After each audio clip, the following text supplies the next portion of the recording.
fulfillment, la realización de lo que tú dices de la entrega del mensaje, sobra de lejos. Una segunda parte La segunda parte no sería posible. sería casi, pues lo que te digo, no sé si con fines de mercado, algo así suceder. O sea que una segunda parte no sería posible, pues bajo los aspectos que dices. Pero bueno, pensando que Miyao, sí, Miyazaki ya está muerto, ¿no? Y Sí que...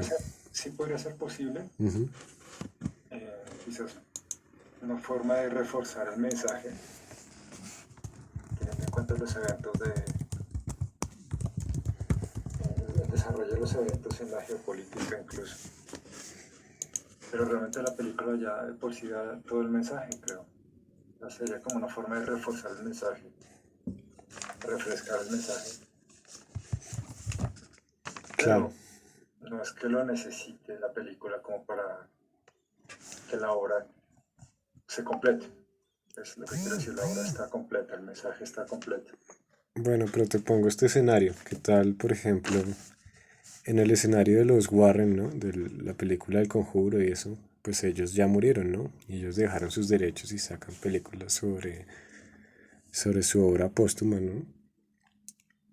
¿Qué opinas dada la alta mercantilización? Y ya viste con el caso de las IAs que la gente estaba haciéndose fotos de perfil con el estilo de estudio Ghibli.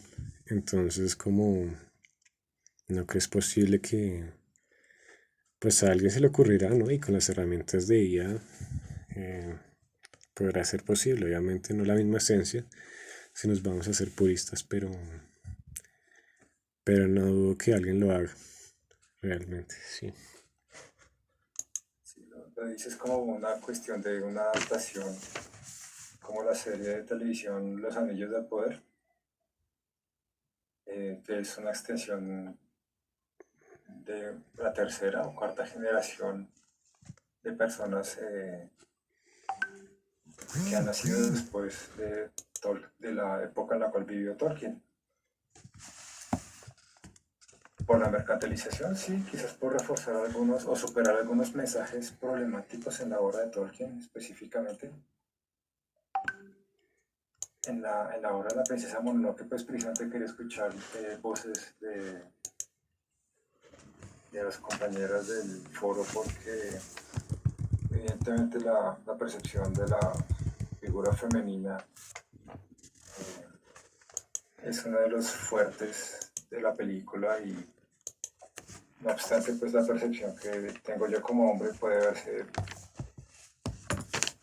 influenciada por machismos inconscientes o idealizaciones innecesarias. Porque me desvío ahí. No, sí está súper interesante tu punto porque vemos que el poder femenino está muy presente, ¿no? Desde la protagonista hasta la contraparte que vendría a representar como al desarrollo de la sociedad, ¿no? Que es esta señora que se llamaba, ¿cómo se la recuerdo el nombre? La dama de Michi, algo así. pues no recuerdo el nombre, pero te refieres sin duda a la que estaba a cargo de la aldea. Sí, exacto. Eh, Entonces, digamos, ese sería un rol, pues que yo me imaginaría como masculino, no sé por qué. Siento que pues el tema de la fundición y pues el Japón de esa época, no sabemos de cuál época, pero sin duda sí creo que debería haber sido un poco machista. Eh, Como que dejar esos roles intencionados para que fueran encarnadas por personajes femeninos también es como curioso, ¿no? No sé qué opinan ahí de ese tema. sí, es algo importante que los nombres, porque en Occidente en algún momento, o bueno, en Oriente Medio, con esa herencia que llega a Occidente, y también en figuras occidentales sucedió en algún momento, ¿no? Cuando se habla de que algunos de los apóstoles, o al menos uno era realmente una mujer, eh, es lo que tú dices, ¿no? Con el paso de la historia se asocian esos roles exclusivamente a lo masculino. o el mismo dios hebreo con la Ashera, la esposa, que es eliminada. Eh, y bueno, solo por nombrar dos ejemplos, ¿no? Y Juana de Arco como una excepción notable, quizás que sí conserva su figura femenina al menos, no sé si la representación y la personalidad de eso se puede decir que también se conserva. Pero sí, es precisamente ya entonces un rompimiento, ¿no? Con las dinámicas que preponderan al menos en la mayoría del mundo y más luego de la homogenización que se da en los procesos de expansiones de imperios, donde la figura femenina pasa a ser relegada a un ideal desde lo masculino, creo yo, en el cual también la mujer resulta ajena a la maldad. Y entonces ver a la mujer, a esta mujer a cargo de esta aldea en ese rol, o en ese doble rol, o no sé cuál es la palabra, rol ambivalente, de protección, que protege a las prostitutas rescatadas y que protege a los otros aldeanos en general, pero también es una fuerza destructora opresora. Claro, entiendo. Y bueno, a propósito de la reunión, nos acompaña Luis Ortiz. Ahorita, como para contextualizarlo, estamos hablando de la princesa Mononoke. Y mi primo pues estaba ahí expresando ahí su punto. Yo siento que para estos ejercicios, no sé ustedes cómo los hacen, pero es fundamental tener una libreta y una esfera. ¿Por qué? Porque son miles de planos, miles de cuestiones que comentar, desde los guiones, desde los estados del arte, desde cómo hacer el movimiento de las cámaras, sí, de tantos planos y de tantas vainas. Es indispensable pues uno tener una libreta en mano. Pero, por ejemplo, si comparamos estas dos películas, yo creo que la carga informática de información de la princesa Mononoke versus Entre monjas anda el diablo es abismal. Porque el plot de Entre monjas anda el diablo es pues una típica historia de amor, de desavenencias, de problemas que pasan, dramas, personajes encontrados que quieren oponerse a la relación. Y en medio de un convento y tal, como que ese es el plot, ¿sí? Y que el man es mariachi, que apuesta eh, peleas de gallos y todo eso. Versus a la princesa Mononoke, que literal yo anotando, mientras veía la película me tocaba como pausar. Llené como una, dos, tres, cuatro páginas de información, de vainas que se me ocurrían. Entonces es interesante poder como desglosar toda esta información y sobre todo de pronto tener como la salvedad de tener un orden, ¿no? Decir, bueno, en la parte uno de pronto comentar escena por escena. Puede ser de pronto muy riguroso, pero sí podríamos de pronto elegir una escena, la vemos y la comentamos. También podría ser interesante el ejercicio para aquellos que de pronto tuvieron dificultades viendo la película, etc. Entonces, bueno, hago esas dos salvedades y me gustaría escuchar a Luis Ortiz.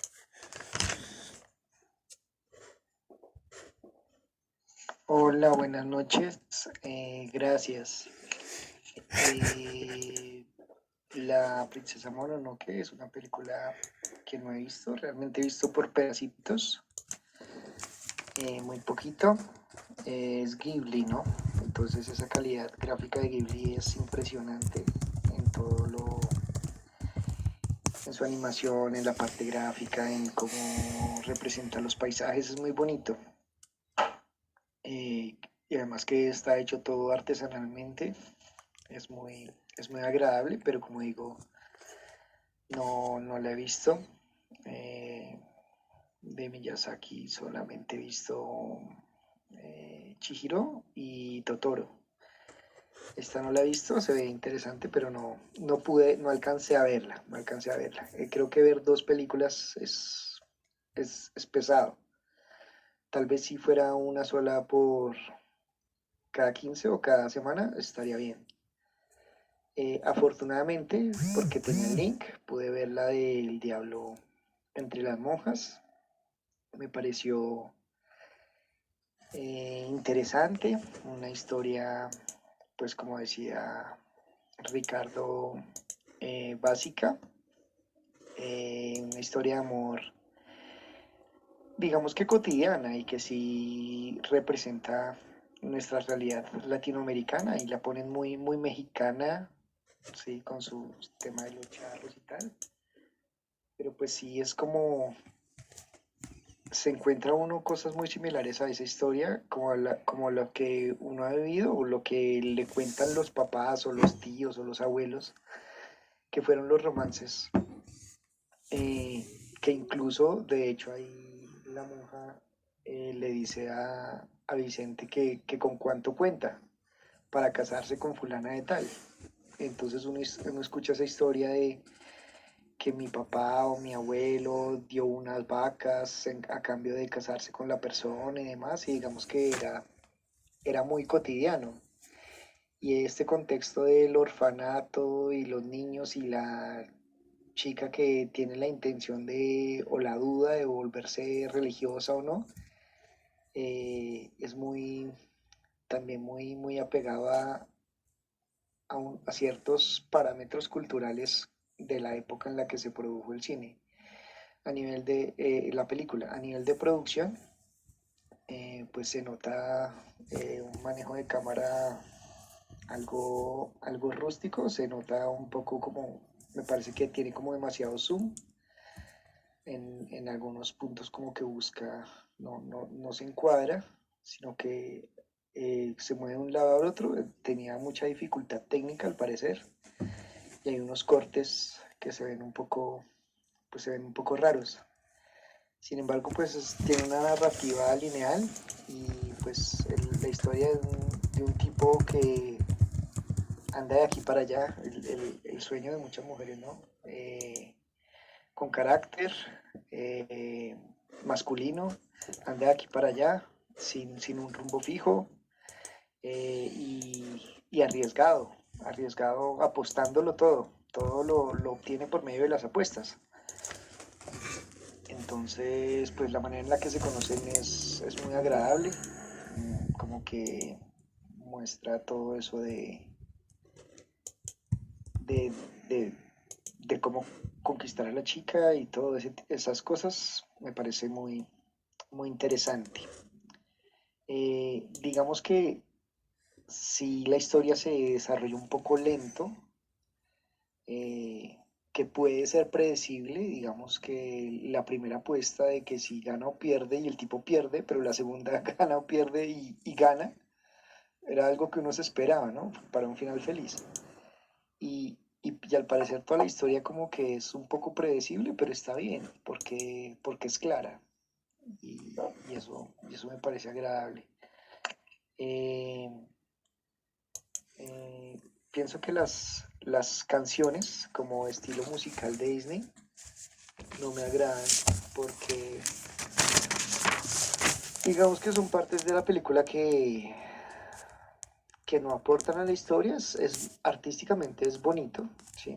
Porque pues el cantante eso es tan talentoso y ella también canta y está bien, musicalmente tiene cosas agradables, pero pues no aportan a la narrativa como tal. Entonces pues ni los musicales gringos, ni las eh, películas mexicanas que tengan canción en la mitad, pues no me agrada, no me agrada porque como que sacan al espectador de la fantasía de la historia y uno se siente como viendo algo ficticio, algo falso, algo que están haciendo como por, sí, arte, pero lo saca uno de la historia. Entonces, pues no, nunca me ha agradado los musicales y esa es la parte que no me ha agradado. Lo confieso, como empecé a ver la película como a las 8 esperando a alcanzar a estar en esta reunión, que afortunadamente alcancé a estar. Lamentablemente no hay nadie más acá, ojalá hubiera más personas. Eh, las partes de la canción las adelanté porque pues para alcanzar a verla y alcanzar a comentar algo un poquito más, como con más contenido, más robusto para esta reunión y no decir no la alcancé a ver. Entonces pues sí, la alcancé a ver. Muy, muy similar a las historias de Cantinflas, de Vicente Fernández, que son como historias cotidianas entre lo rural, de la ruralidad, Ese Mara, si no hay nadie más en la reunión que el somos bueno, el bots. malo. En este caso el antagonista es un rico que su error es ofrecerle dinero a la chica por algo que le dé, pero lo ponen de una manera muy somera, digamos que no es un tipo muy malo o algo así, pero sí es como el antagonista y Vea que algo, podría Luis, tener algo una muy carga interesante, sí. emocional mejor. Sí, algo muy interesante es que, bueno, este tipo de películas eminentemente tenían un público muy general, ¿no? Sí, entonces pensemos nosotros en esa época hacer cine mexicano, ¿qué podemos hacer? No, pues toca algo que todo el mundo lo pueda consumir, ¿no? Entonces, como vemos, el plot de esta película es muy familiar, muy de buscar pareja, muy dado también al humor, muy dado también a la cultura, ¿no? Y es que, pues, Vicente Fernández, evidentemente, eh, pues, aparte de su carrera musical, el hecho de actuar también lo consagra, ¿no? Como artista integral, ¿no? Podemos de pronto debatir o no la capacidad actoral de Vicente. Sin embargo, pues creo que la película precisamente también maneja como un guión que podemos decir que es como una estructura básica de viaje del héroe, con algunas complejidades, pero hay una transformación del personaje y como que el guión en sí mismo también lo ayuda a que la expresión actoral pues fuera como controlada, ¿no? Sin embargo, pues hubo como periodos en que él sí tuvo como que de pronto esforzarse más, como cuando estaba enfermo de la fiebre. Creo que ahí no soy muy realista, no sé por qué, pero bueno, se entiende que sean como licencias creativas, ¿no? Eh, Eso uno. Dos, como que maneja un humor también muy interesante, ¿no? Como un humor muy blanco. ¿A qué me refiero? Por ejemplo, va la protagonista, el interés romántico de Vicente, con su monja. Van en un jeep destartalado y el jeep pues las deja varadas. El man está ahí en su autobús. ¿Sí? Ya hablamos de que el man es reautosuficiente alimentariamente. O sea, el man, la primera secuencia de la cena llega y se levanta, coge dos huevos apenas del gallinero que tiene al lado, los frita y coge y ve de la teta de la cabra leche y con eso se alimenta el man, o sea, reautosuficiente, ¿no? Entonces el man llega y las ve y les pide ayuda, pero entonces la vieja como no quiere sentirse como fácil, ¿no? Y también como está en ese contexto de monjas que no puede mostrar señas pues de interés por algún hombre, pues se siente como cohibida, ¿sí? Y llega y pues le niega la opción, ¿no? Entonces ellas están intentando arreglar el carro, pero dicen, ay, si le piramos ayuda al man, que esto no es cosa de mujeres. Entonces también, como que para la época se lanzaban unos chistes también machistas. De pronto eso pasaría en ese momento, pero ahorita ya sí, como que sonó raro, ¿no? También entonces llega el man y hace como un pollo y se les dice, ¿quieren pollo? Y la vieja dice, no, no quiero pollo. Pero entonces hace como una cara como de deseo por el pollo. Entonces me pareció como un humor robado también como del Chavo del Ocho, no sé por qué. Y bueno, y entonces la deja acá robándole el pollo. Y entonces como la descubre porque el man se estaba haciendo el dormido, ahí como que se sinceran, ¿no? Entonces muy extraño también el humor. Y sí, esos son como los puntos que quería expresar, no sé, Juan y Mara.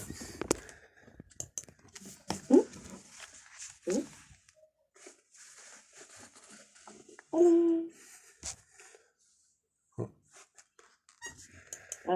hola, sí, sí, acá te escucho.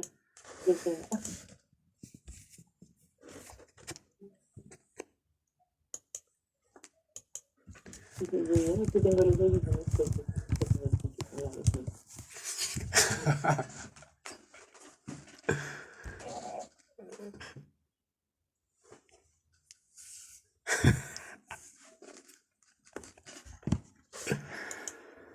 Ah, Ahí se oye mejor. sí, ahí se oye mejor, sí. Gracias.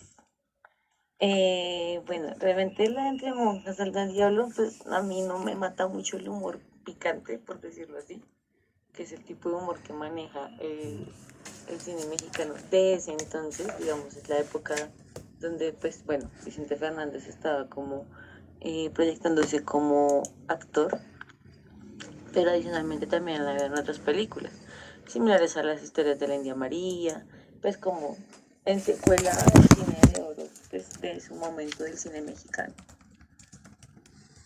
Entonces, pues realmente esa es como la típica película de eh, un cantante mexicano reconocido que quiere actuar.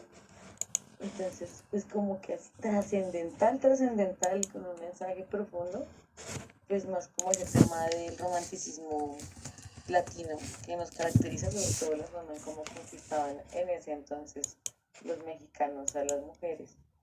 El prototipo, pues lo que comentaba, lo que fue Luis, del hombre sin rumbo que andaba de aquí para allá y que era así muy vigoroso y esas cosas.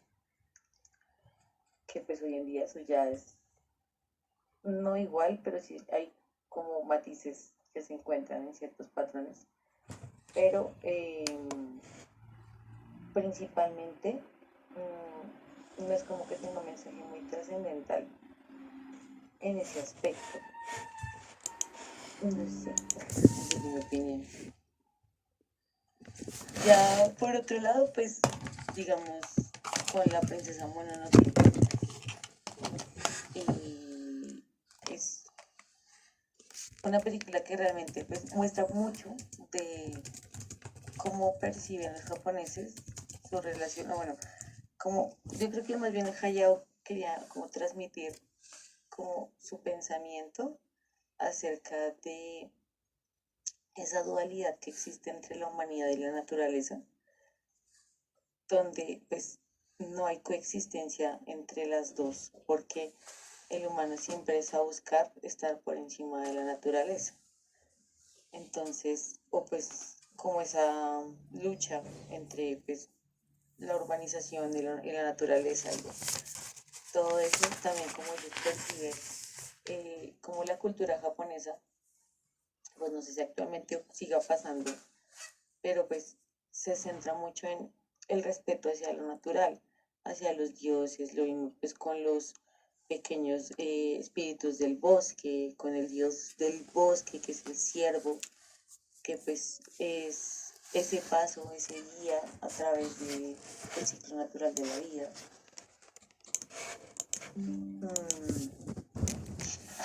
y como dentro de esa misma falta de coexistencia y pérdida de equilibrio con la naturaleza, pues existe como una guerra. Entonces, digamos, la guerra que tenía Lady Eboshi con esta loba, que se me acaba de olvidar el nombre, con Momo, con la loba que criba San, eh, por el dominio del bosque. Ellas, pues, los lobos querían proteger el bosque junto con San, y ella quería, era como el dominio de todo ese territorio. Entonces, es como la misma humanidad ha intentado poner sus intereses por encima de la coexistencia con la naturaleza. Y está el intermedio, que es Ashitaka, que es un man que estaba sano en sus cuentos, en su vaina, en su civilización, en su tribu, que era una tribu que ya había pasado por un episodio de una guerra donde casi acaban con ellos, porque de hecho la tribu de la que viene Ashitaka son pocos.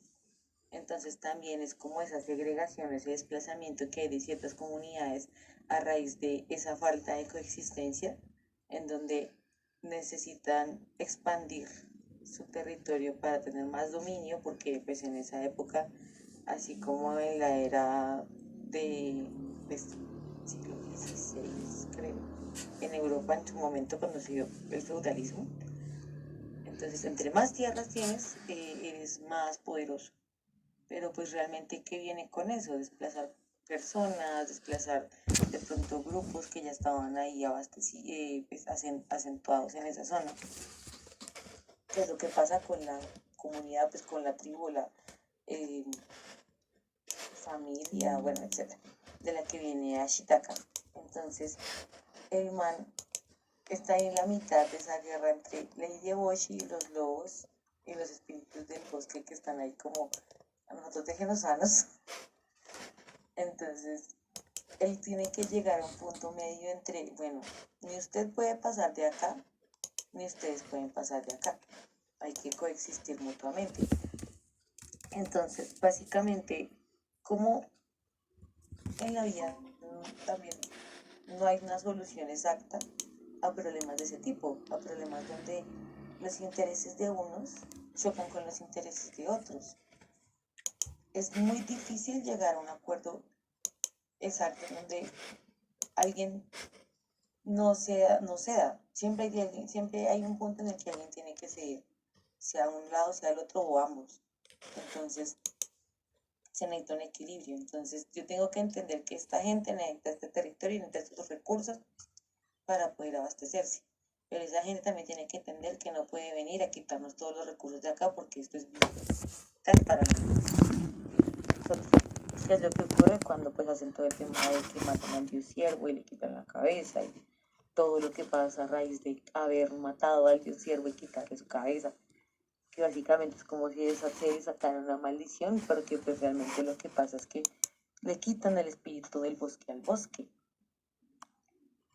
Entonces, pues es más como eso. Y lo que hablaban hace un momento de la figura femenina, algo que me encanta de Estudio Ghibli, y es que no hay damiselas en apuros, cosa que Disney sí tiene en su momento, más o menos como para los mismos años.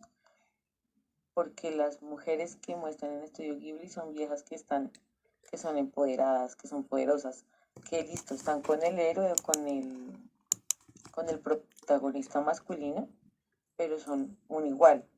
O el personaje masculino admira algo del personaje femenino principal. Entonces es como que no hay eso de que está en problemas y tiene que ir a rescatarla y ahí sí, que no aplica para todas las películas de Estudio Ghibli porque sí hay algunas en donde pues sí hay escenas así, pero de cierta manera se muestra como esa independencia hacia la mujer, cosa que pues para una comunidad tan, ¿cómo decirlo?, tan conservadora como los asiáticos, donde pues son demasiado conservadores con el tema cultural y el feminismo, aún hoy en día, eh, es interesante ver esos matices, digamos, si los comparamos con películas que pueden ser iguales taquilleras como las películas de Disney. Y ya eso es todo. Vale, interesante. Eh, sí, sí, de verdad que para pensar cómo representan a la mujer, ¿no? Frente a Disney. Eh, a mí me surgen varios temas, ¿no? Yo creo que la película siempre trató de responder una pregunta, y no sé si ustedes coinciden en esta idea, de que la pregunta que trataba de responder la película es ¿qué era la maldición? ¿Sí? Y la maldición, pues la vemos al final de la película, ¿no? Que era como estas ansias desmedidas de destruir el bosque para el beneficio de un desarrollo eh, desmedido que buscaba talar indiscriminadamente, destruir la fauna, la flora, incluso matar a los dioses del bosque y perturbarles en sus santuarios. Y que luego la película al final no nos deje con un final abierto de qué pasaría así, sino que nos dé la solución. Cuando la dama Eboshi, Mara me corregirá si ese es el nombre, dice, vamos a hacerlo de nuevo, pero esta vez vamos a hacerlo mejor, ¿sí?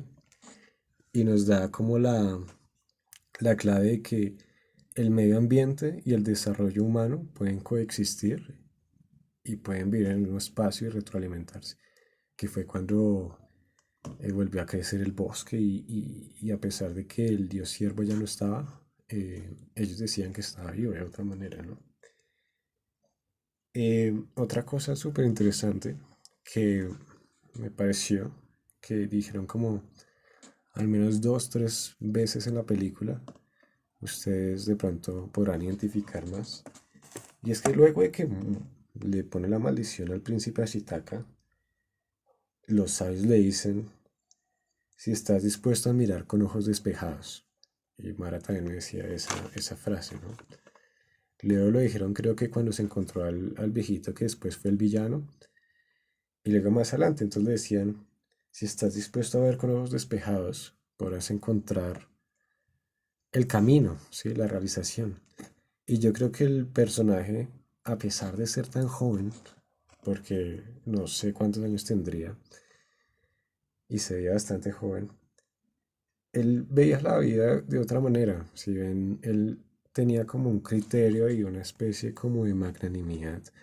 Por ejemplo, al salvar a los dos manes que estaban ahí botados en el río y como de intentar buscar un diálogo con los jabalíes, con los dioses animales, de buscar ir a la verdad, porque él sabía que iba a morir y a la larga, pues todos morimos también, ¿no? Entonces también el camino del descubrimiento de la vida, que tú sabes que a la final vas a morir y tienes que descubrir de pronto eso que te salve, ¿no? Y, y bueno, pues él al final lo logró y logró como coexistir. Y dentro de la narrativa de la historia, yo creo que él fue como una nueva facción disruptiva, porque teníamos a los dioses animales y a la princesa Mononoke con sus dos lobas versus la dama de Boshi. Y él vino como a ser una nueva fuerza eh, que proponía algo nuevo y que pues evocó el cambio, ¿no? Entonces, eso es lo que les digo. Otro tema que me pareció interesante fue como la violencia realista de desmembramientos, ¿no? Que cortaban cabezas y brazos con las flechas. Sí, Juan, gracias. Porfa, continúa. Sí, es curioso porque si bien este príncipe se presenta como algo nuevo, eso es algo nuevo precisamente las, para los grupos sociales a los que llega a intervenir. En la aldea, precisamente es algo que me impactó al comienzo de la película. En la aldea donde él vivía, la armonía estaba. Es decir, y es una aldea, lo que tú retomas hace un momento, precisamente de supervivientes de eventos antiguos. Es decir, que eran prácticas que podrían ser antiguas o que desarrollaron luego de ese desplazamiento de 500 años, creo que fue cuando se dio la purga. Y eso pues me recuerda que el movimiento o el migrar de las ideas y de las personas pueden aportar aspectos, pueden traer ideas muy positivas a las comunidades. Em, Hay algo que me impactó de este príncipe al comienzo, asimismo de la anciana que manejaba bueno, no sé si decir que manejaba la tribu, pero pues que tenía poder de palabra y decisión en la tribu. Ahí cité una de las palabras que dice precisamente la anciana cuando dice, tu destino es ir y descubrir qué puedes ver con los ojos libres de odio. Y la primera escena donde él apela a la palabra para intentar aplacar o detener la ira o el malestar o la maldición misma que tenía este ente. Que él no juzga de inmediato como demonio y lo llama Dios o demonio, porque está abierto a las perspectivas de los demás. Y eso también es algo que vuelve a suceder más adelante en la película cuando es la diferencia de la joven criada por lobos está dispuesta a escuchar a todas las partes. Si puede que sea percibido por algunos como un ser vendido o un ser débil por otros, pero es finalmente el aspecto de ese humano el que permite eh, a los que se equivocaron en mayor o menor medida de reinterpretar su mundo y, bueno, y pues con consecuencias que no se pueden borrar, pero cambiar el rumbo de sus vidas. Eso también rompe quizás un poco con la idea del héroe, adicionalmente a la heroína, a la princesa en apuros. Mara, me recuerdas ahí otro video que quiero compartirles. No se trata entonces del bueno y el malo, otra vez ese plano casi unidimensional, sino hay una serie de aspectos humanos que la radicalización política o en el empobrecimiento cultural se olvida. Precisamente la capacidad de escuchar e intentar entender al otro sin calificarlo de primeras como eres malo y malo te quedas, o eres bueno y bueno te quedas. Y ya, creo que era lo que quería decir al respecto sobre ese personaje. Sí, sí, es muy interesante. Mara, porfa, continúa. Algo que iba a decir, de hecho, con respecto a la frase que colocó Juan de la Cita, es que algo que muchas veces Hayao Miyazaki coloca en sus películas, primero, normalmente no suele haber siempre un villano, ¿no? Digamos, en este caso, en la película de la princesa Mononoke, no hay un villano en sí, o sea, no hay un personaje que, digamos, es el villano de la historia. Son cosas situacionales que, digamos, en este caso está esa guerra entre Lady Bosch y el bosque, en donde también la frase que le dicen a él, de que pues, como descubre cosas, o sea, más allá de lo que puede ver con los libros de... Voy a citar como lo escriban. Entonces tienes y descubrir que puedes ver con los ojos libres de odio. Las guerras normalmente siempre van a generar un sesgo entre quién es el villano y quién no. Que realmente uno se va a dar cuenta y no hay un villano como tal. Son gente peleando por sus intereses con los cuales chocan. Pero el problema es ese, esa ceguera que generan esos conflictos en donde entonces yo tengo que tener la razón porque soy yo y porque yo lo digo. Entonces es como ese sesgo y esa ceguera que se genera a través del odio hacia el otro, que ocurre muchísimo.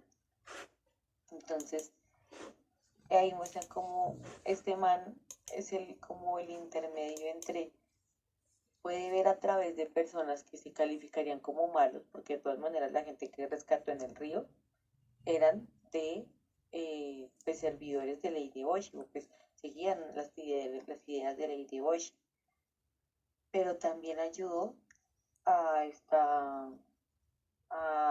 se me olvidó el nombre de la loba, bueno, a esta vieja cuando estuvo mal, y a la comunidad de los del bosque cuando estuvieron mal. Entonces el man era como a través de personas o personajes que calificamos como malos o que están equivocados, tienen igualmente sus principios y bondad a través de esas cosas, cosa que no pasa o que se intenta en casos de conflictos, pues siempre tiene que haber una parte que sea neutral, que esté ahí en el medio sin tomar bandos o tomar partido pues, por ambas partes. Ya, claro. Interesante, Luis, Juan.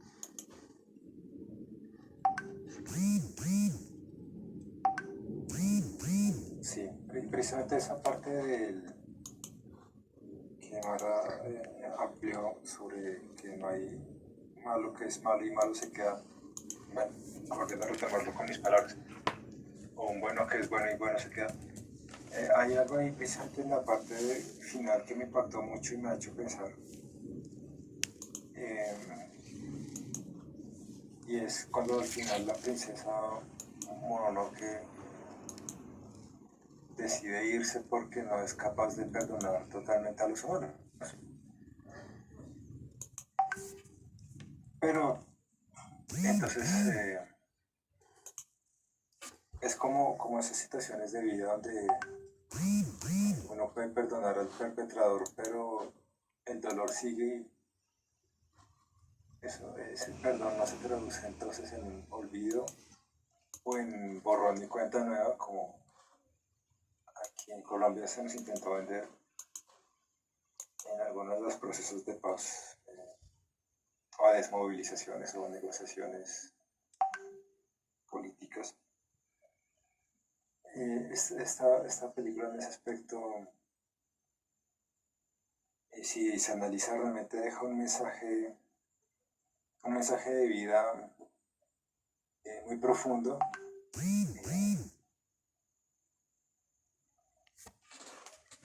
diría yo, sagrado casi, porque finalmente apunta a la vida y, y no a la destrucción. Si bien acepta que la destrucción desafortunadamente es parte de la vida.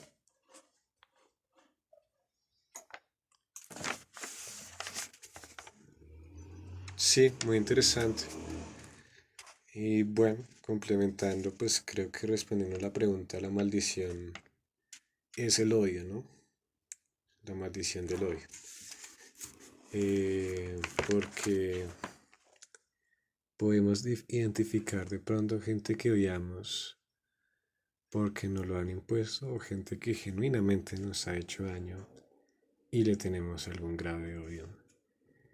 Y en este caso, la princesa Mononoke tenía mucho odio en su corazón. Y encontró a Cristo, no mentiras. Y entonces, como que su motivación era destruir a la dama Eboshi. Era su único objetivo, porque estaban destruyendo el bosque y a su vez la sevicia de la dama Eboshi quería destruir a los dioses del bosque, ¿no? Entonces su corazón estaba contaminado.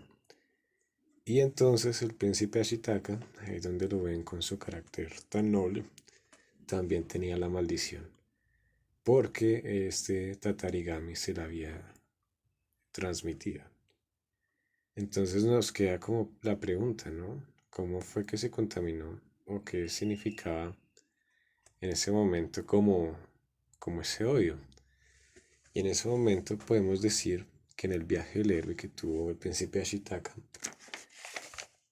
él pasó de no saber la razón del odio a saberla cuando inició su viaje y descubrió que estaban destruyendo el bosque.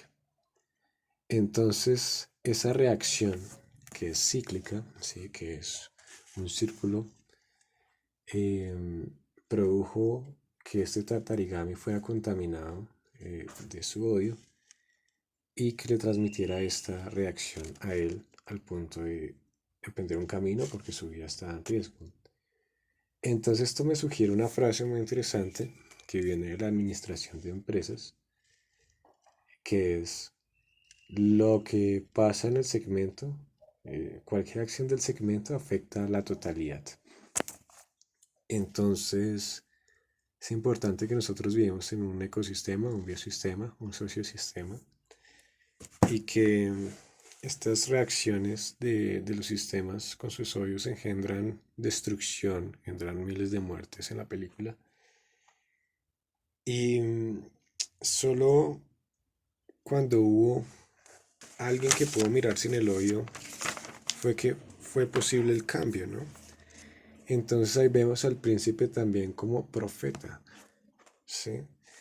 Y ustedes saben esa conocida frase que dice que nadie es profeta en su tierra. Y siempre pasa en este tipo de películas, que hay un viaje del héroe que no es solo personal, sino que también se trasluce al espacio físico, como al trasegar, como al encontrar la raíz del problema y encontrarse en una serie de conflictos encontrados, ¿no? Que él resuelve a su manera, siendo amable, siendo muy de pronto diplomático, porque no veía con él.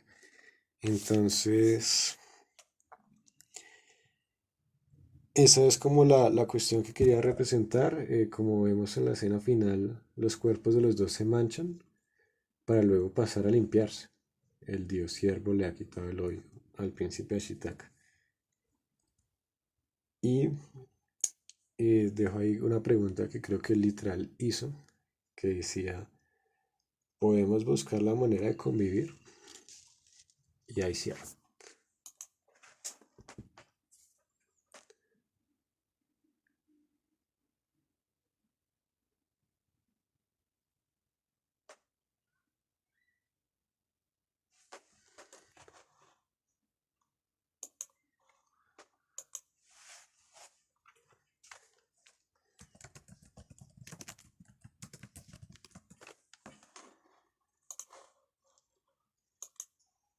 Ahora, yo también sentí un poco esa parte de la figura del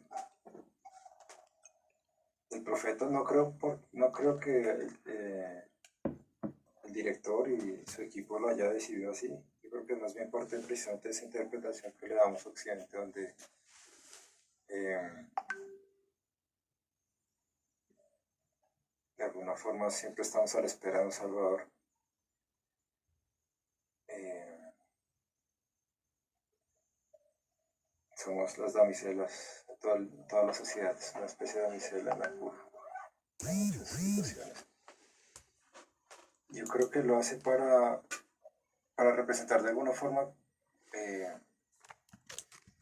que los humanos en su trasegar, en sus migraciones, pueden dejar huellas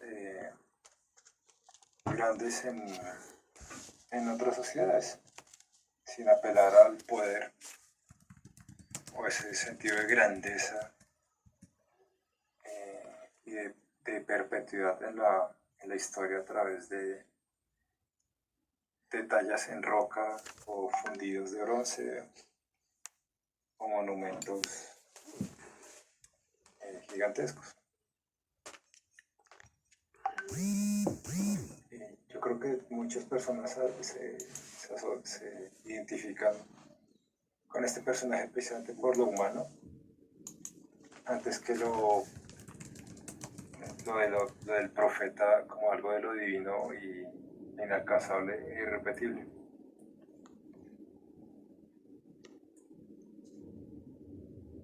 Es decir, eh, queda, la, queda la semilla de que las personas que vean esta película en algún momento, de forma consciente o inconsciente, sepan que, o en su obrar, hagan cambios positivos en la sociedad, sin hablar de lo bueno y lo malo como algo exclusivo. Vale, pues yo también anoté unos puntos interesantes eh, que pueden ser pues estudiados de manera separada, ¿no? Uno, que está una escena entre la princesa Mononoke y el príncipe Ashitaka y ella le da como una especie de cecina o carne seca al protagonista y este no puede masticarla. Y ella llega y lo mastica en su boca y se lo pasa por la boca, ¿no? Y entonces, claro, ella está habituada como a este hábito animal, ¿no? Y la cena, pues en sí podría parecer asquerosa, pero ahí es como el primer beso de ellos, y es un beso de comida masticada. Entonces piensen como esa genialidad de que no es el típico beso cliché, sino es un beso en medio de otra actividad instrumental de la vida, que es comer. Entonces, muy interesante cómo hacen ese tratamiento, que no es el típico beso al final de una película romántica donde sí, que ya es muy cliché, que es predecible, este no fue predecible. Em, Otra cuestión que me pareció interesante, el sistema de comunicación. Hablamos en la película anterior de minúsculos que las arañitas, digo, las hormiguitas a través de las antenas emitían información. En este caso también se presenta como una asunción de cómo los animales perciben. Y entonces está el señor Okoto con sus jabalíes y como que se empiezan a oler y se transmiten información. Muy interesante, ¿no? Eh, Oigan, la reunión se va a acabar. Si quieren, hago una nueva y cerramos. ¿Les parece?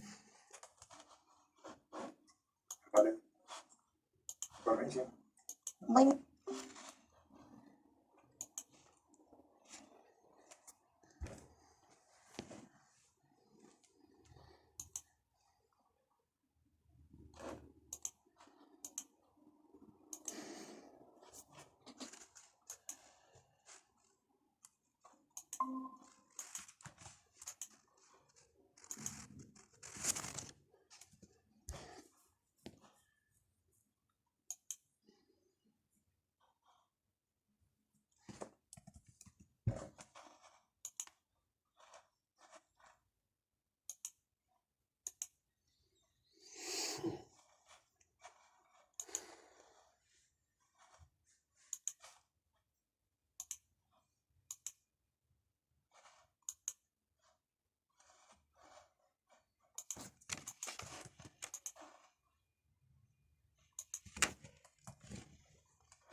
te convertiste en una llama.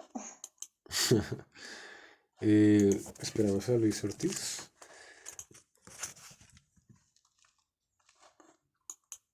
Sí, si quieren hablamos de ese tema de la comunicación animal. ¿Qué opinan?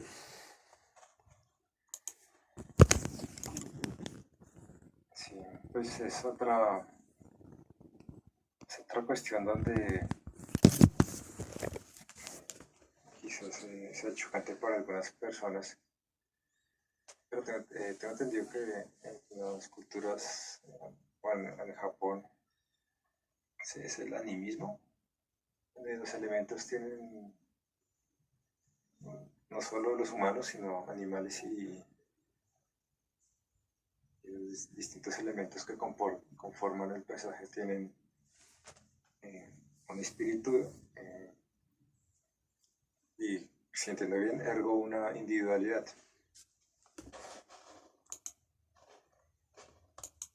Es, eh, es bonito recordar que es bonito que se presente de esa forma porque a veces eh, entre muchos grupos humanos parece que el respeto solo se da, o entre ciertos grupos, entre los grupos humanos, el respeto solo se da cuando se percibe al otro como un individuo equivalente o al mismo nivel. Si es un individuo en otro nivel, eh, eh, o se ignora o se desprecia o se le pasa por encima, sin más.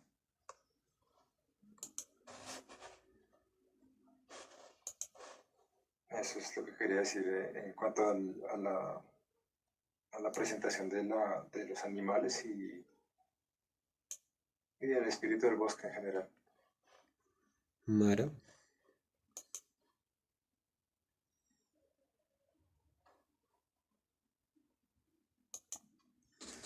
Bueno, hay otros temas. Perdón, Sí, que se me no dale, Mara. podía pues, a la bocina, pero pues es que igual sí, digamos, cada, cada especie tiene su forma de comunicarse. Nosotros desarrollamos nuestro lenguaje, pero en sí cada especie tiene su forma de comunicarse. Las ballenas tienen la ecolocalización, los lobos se comunican a través de no solo feromonas, olores, aullidos. em, los cerdos se comunican a través de olores y sonidos. Entonces, pues realmente es como el lenguaje de la comunicación de cada especie. Incluso las plantas se comunican entre ellas. cosa que uno no nota, pero pues microscópicamente y químicamente eh, hay comunicación en todas las especies vivas. Así que pues es interesante cómo también la película toca esa parte de cómo el lenguaje de comunicación de cada especie se da a entender dentro del mismo ecosistema. Y ya. Interesantísimo, ¿no? Y esa comunicación también transespecie, ¿no? Que se puede presentar como una licencia artística, pero, pero bueno, por ejemplo, la princesa Mononoke, cómo se comunicaba con los lobos y viceversa, ¿no? ¿Hablaban la misma lengua o dentro de la antropomorfización de estas criaturas es posible que hablen la misma lengua? Siquiera estos lobos pueden producir esos sonidos también, es interesante, ¿no? Y como esa negación del ser humano, sí, yo no quiero ser un humano, decía ella. Em, Otra cosa interesante que me gustaría comentar, la pólvora como herramienta o arma de dominación tecnológica, ¿no? El que tenía la pólvora ganaba en ese universo. Ya veían que con estos trabucos, no sé cómo llamarlos, rifles, etc., podían derribar a los samuráis, ¿no? Y a pesar que también es otro tema, de por qué la dama de Bosch favorecía a estos personas quemadas, que tenían situaciones como de piel cutáneas, que hacían los rifles, y cómo tiene una sociedad feminista donde los hombres salían a trabajar y las mujeres trabajan en la fundición, eh, como ella misma, al tener fines altruistas, utilizaba estas armas de dominación eh, para no solo tener una supremacía sobre su misma especie, sobre las otras facciones, sino también sobre las otras especies que cohabitan el espacio, ¿no? Ya vean que le disparan a los simios que iban por la noche a intentar resembrar los árboles cortados, ¿no? Otro tema que me gustaría hablar, el de la cabeza del dios, cuando la cortan, que decían que puede conferir la inmortalidad, ¿no? Entonces ese deseo, ustedes saben, la referencia que a uno le sale es Dragon Ball, con las bolas del dragón, digo esferas, entonces es como también la cabeza del dios confería esta inmortalidad. Pero a quién, para que ella querría la inmortalidad, ¿no? También es como el tema, quién buscaba eso, la dama de Boshi o este sujeto, sí, y es como, ¿qué harías con ella?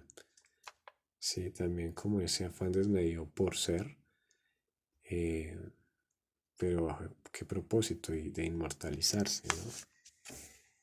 Em, Frente a los dioses que ya han vivido mucho tiempo, ¿no? Están pensando que están como los dioses del bosque. Entonces, como ese diferencia del ciclo desmedido de la sociedad de estar produciendo, generando, comprando, vendiendo al ritmo del bosque y de los ecosistemas que va como a su ritmo, que va como teniendo una simbiosis, ¿no? Lo que cae al suelo, el suelo lo reabsorbe y lo manda otra vez aéreamente a los frutos, a las ramas, al follaje. Nada se desperdicia en el medio ambiente, es cíclico, ¿no? Y va a su ritmo. Entonces, como esa diferencia entre esas dos pautas que plantean este procesar artificial frente al natural.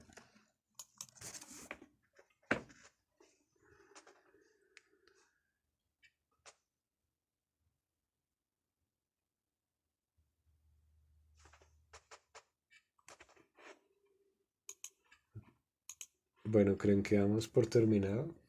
Y cerramos estas dos películas.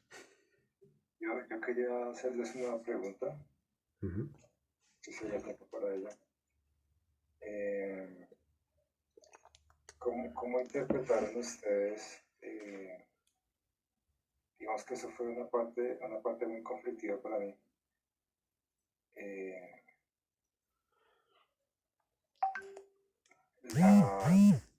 lealtad de las prostitutas y los leprosos y los demás aldeanos hacia Lady, se me olvidó cómo decía, bueno, la persona a cargo de la aldea. Es, Mm, ¿cómo perciben ustedes esa lealtad? pues básicamente ella era como la salvadora de ellos, ¿no? Porque pues entre todo ese caos les dio trabajo, les dio techo, les dio esa subordinación más como por agradecimiento hacia ella, en un espacio en donde normalmente los leprosos los aislaban y dejaban que se pudrieran de su propia enfermedad hasta morir. Y ella simplemente les dio como un propósito. Sí, la vieja era muy mesiánica, ¿no? Y también su modo era pues una gran líder, sí. Y decían pues estos leprosos que ella era la única persona que los había tratado con humanidad y que incluso ella misma cambiaba los vendajes de los leprosos, ¿no? Entonces también hay una clave como del personaje que era ella, ¿no? Que a pesar de que podía representar una facción que nosotros diríamos que era la facción antagonista de la historia, ella a su vez, que era como la cabeza de eso, era una buena persona, ¿no? Entonces ahí damos como también la referencia de que las acciones que hacemos en gran principio pueden favorecer a unas personas, pero también desfavorecer a otras. De que podemos considerarnos buenos, pero a la vez también ser parte de procesos negativos, teniendo aún incluso nuestras buenas intenciones detrás, ¿no? Entonces siempre lo que hacemos tiene un costo, ¿no? Por ejemplo, trataban de proteger al bosque los dioses animales, pero a su vez también mataban humanos, ¿no? Y los despreciaban, y viceversa, ¿no? Entonces como que era un odio que engendraba más odio, y ustedes saben que las guerras son terribles porque producen secuelas en las generaciones que vienen y unos resentimientos y odios terribles, ¿no? Entonces era como, ¿cómo podemos buscar la manera de sobrevivir? Y, y ella, a pesar de ir con su propia gente, no tenía en cuenta las demás facciones. Y por eso se encontraba con estos problemas y dilemas y enfrentamientos. Entonces creo que es necesario en la fase de aprendizaje de la humanidad, que también lo veo reflejado en la historia, que la gente se equivoque, que la gente sepa que sus acciones irremediablemente van a producir un efecto que los puede o no afectar y que son responsables, ¿no? Y que si no son abiertos de mente y no consideran las otras facciones, no pueden ver el panorama completo de la solución que deben hacer, ¿no? Entonces también es como uno de los mensajes que nos deja eh, la historia.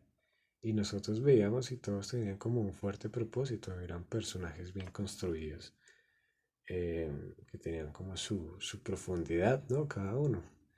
Entonces, entendernos también que somos personajes que somos grises, que uno podría decir el príncipe Ashitaka era el bueno de la historia, pero en su camino se bajó a varios manes que pues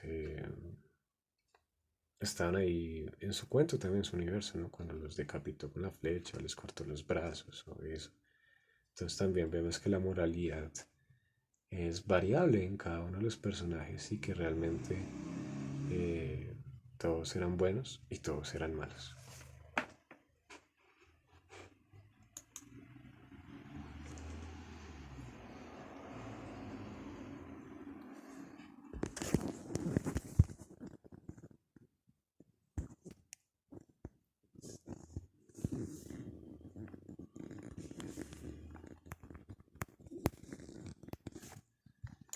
Bueno, cerramos. ¿Qué opinan? Pues yo sí tengo un par de cosas más, pero creo que la hora sí ya es para ir a descansar. Pues yo personalmente no he cenado, entonces tengo un Claro, hambre terrible. yo creo que por el chat ahí las pueden dejar y se responden ahí eventualmente. Gracias. Entonces, yo creo que vamos por cerrado. Mara, ¿quiere decir algo? Y esta mañana ya tengo sueño. Bueno, gracias a todos. Entonces nos veremos en una próxima oportunidad. Gracias. Ay,